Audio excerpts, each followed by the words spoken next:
নমস্কার বন্ধুরা, আজ একটা প্রশ্ন নিয়ে আমরা অনেকেই ভাবছি, টিকটক কি আবার ভারতে ফিরে আসতে পারে?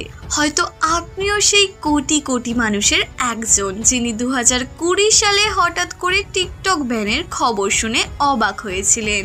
সেই সময় অনেকের প্রতিভা থেমে গিয়েছিল, অনেকের আয়ের পথ বন্ধ হয়ে গিয়েছিল, কিন্তু এখন আবার একটা নতুন পরিস্থিতি তৈরি হয়েছে।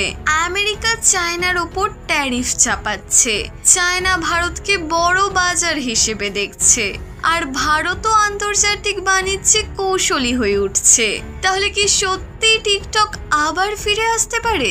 আসুন সহজভাবে বিষয়টা বুঝে নিই। 2020 সালে সীমান্তে গ্যালওয়ান সংঘর্ষের পর ভারত চায়না সম্পর্ক খারাপ হয়ে যায়।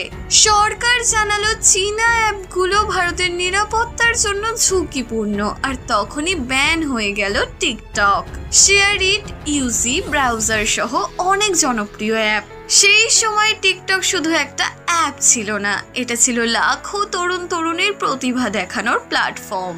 অসংখ্য ক্রিয়েটরের আয়ের রাস্তা বন্ধ হয়ে গেল, কিন্তু দেশপ্রেমের খাতিরে সবাই সেটা মেনে নিল। এবার আসি বর্তমান পরিস্থিতিতে। আমেরিকা আবারও চায়নার ওপর বড় ট্যারিফ বসিয়েছে, মানে চীনা প্রোডাক্ট আমেরিকায় গেলে বাড়তি ট্যাক্স দিতে হবে। ফলে চীনা কোম্পানিগুলোর জন্য আমেরিকার বাজার কঠিন হয়ে উঠছে। চীন এখন ভাবছে, আমেরিকা যদি দূরে ঠেলে দেয় তাহলে ভারতের মতো বিশাল বাজারকে আঁকড়ে ধরতেই হবে। এইখানেই টিকটকের নাম আবার সামনে আসছে। ভারত আর চায়নার সম্পর্ক একেবারেই সরল নয়। একদিকে সীমান্ত নিয়ে টানাপোড়েন, অন্যদিকে বাণিজ্যে একে অপরের ওপর নির্ভরতা। মোবাইল ফোন থেকে ইলেকট্রনিক্স অনেক কিছুই আমরা চায়না থেকে নিয়ে আসি, তাই দ্বন্দ্ব থাকলেও ব্যবসা বন্ধ হয় না। তাহলে প্রশ্ন হচ্ছে, ভারত কি আবার টিকটকের মতো অ্যাপকে সুযোগ দেবে?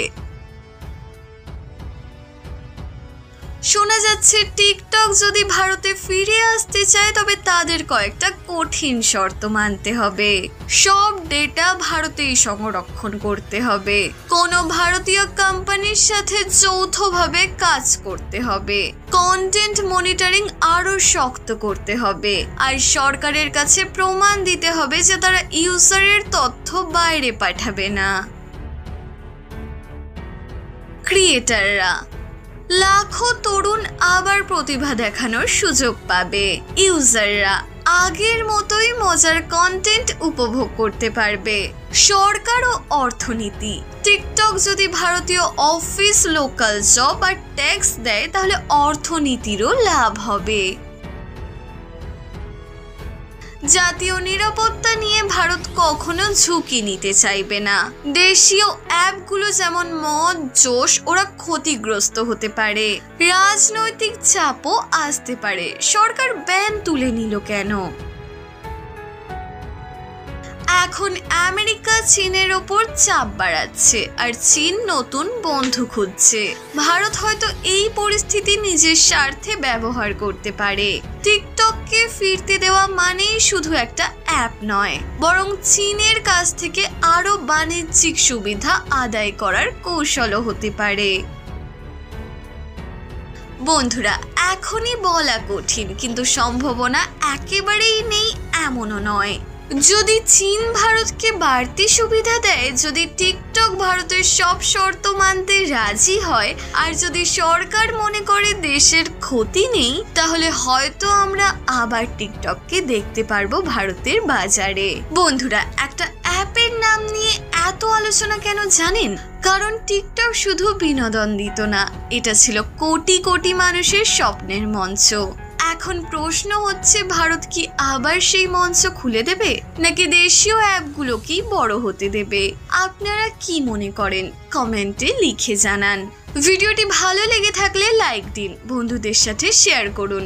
ধন্যবাদ সবাইকে। ভালো থাকবেন, সুস্থ থাকবেন। জয় ভারত, জয় হিন্দ।